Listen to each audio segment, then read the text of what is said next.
Let's switch gears and talk politics now, because it was a big night of upsets and waiting in last night's primaries in New York. Longtime Democratic Congressman Eliot Engel appears to have lost his primary to the middle school principal Jamal Bowman. While in North Carolina, the candidate President Trump wanted to replace Mark Meadows, Linda Bennett, lost to 24-year-old Madison Cawthorn. Let's talk about this and more now with Greg Valliere, Chief U.S. Policy Strategist at AGF Investments. Greg, good to see you as always. Let's talk about these upsets first. I mean, a few years ago, upsets like these would have been unheard of. What is different now? Why is it happening now? Well, good morning. I think that it's a pretty restless electorate. I think people are dissatisfied. I think it's not a good time to be an incumbent. Should the markets be worried, though, that the parties are electing these more extreme members, extreme to the left, extreme to the right, and that this will lead to more gridlock in D.C.? Good question, Alexis. I think that's possible, but let me just make this point. I think that Donald Trump should be happy about last night because he can now claim that the Democrats are veering to the left.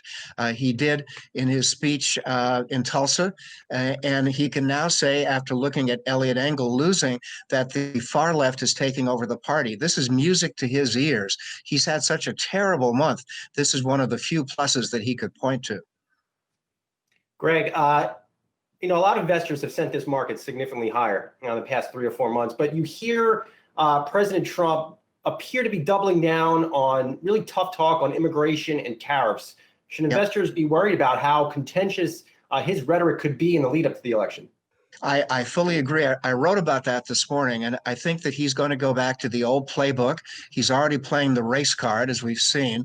But two of the other cards that he played quite adroitly were, as you say, immigration. And he's now taken action against H-1B visas, which have upset the tech industry, upset a lot of companies that were hoping to have skilled labor come in from overseas.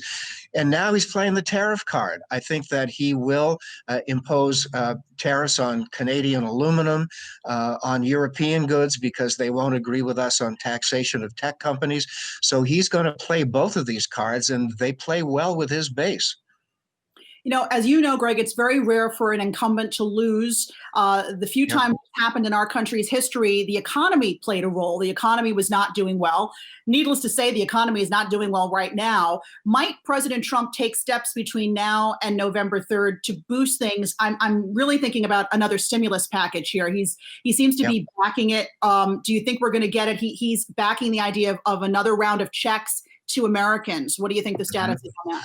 He clearly needs to see a stronger economy. I think that while a lot of Republicans are getting cold feet over the price tag, these are deficit hawks who are aghast at the size of our red ink. At the same time, Trump wants to spend more money. I think he'll get another bill. Pelosi will gladly go along. Jerome Powell wants another bill. So yes, I think we'll see another round of checks. We'll see a big round of aid to state and local governments. And the wild card is infrastructure. It's not out of the question that in looking for more jobs and more growth, the president fights hard for infrastructure in the next couple of months. Greg, so you believe, just getting back to tariffs, do you think the president would be more willing to appear tough on the tariff front, put tariffs on Canadian aluminum, but risk sending the stock market into a new tailspin potentially in September and October? It's a blind spot for him. I think he doesn't realize how most people in the markets feel that tariffs are counterproductive. They don't help the U.S. economy all that much. But again, if he feels his base likes it, that's a big deal. I would make this other point that, yes, the economy is important, but I think this election is going to boil down to just one issue. And that's not Joe Biden, who's adequate. The one issue is Donald Trump's temperament. I think this election is going to be a referendum on Trump.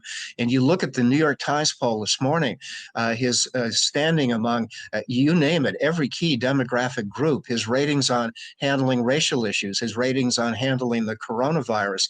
I mean, this will be a referendum on him. And I think that's why he's trailing by 14 points. President Obama came out, I think it was yesterday, and urged Democrats not to be complacent, even though they see Biden with this huge lead right now. It's still early, right, in terms of time for politicians, still early before we head to the polls. Do you think that's a concern here, that people will think, oh, Biden's got this in the bag, I don't need to go out and vote? It sure is. And I think Obama and many Democrats are concerned that Trump will do a real number on Joe Biden. The ads are already out. I don't know if you've seen them in the last 2 or 3 days, portraying Biden as being, out of it, lacking the mental acuity for the job. That's going to be harsh. It's going to be ugly, but this is going to be a major part of the Trump argument that Biden lacks the mental ability for the job. So, yeah, I mean, I think it's way too early to say this is done. I think 14 points is maybe unrealistic. Maybe Biden leads by 9 or 10, but 14 to me seems a little outside of the box. Yeah, it does seem extreme. All right, Greg Valliere, Chief U.S. Policy Strategist at AGF Investments. Thanks as always. See you soon. You bet. And as we've been talking about it, former Vice President Joe Biden is dominating President Trump in the polls. But what might the economy look like if Biden does, in fact, win the White House? And has the stock market priced in what that could mean for policy in 2021? We talk about it in this week's Electionomics podcast. That's and I. You can check it out on Apple Podcasts or wherever you get your podcasts. Hey investors, Zach Guzman here. Are you interested in learning more about the markets and getting the latest financial news? Well, then click right here to subscribe to our Yahoo Finance YouTube channel. Get the latest up-to-the-minute market analysis, big interviews in the world of finance, and information on how to manage your money every day wherever you are.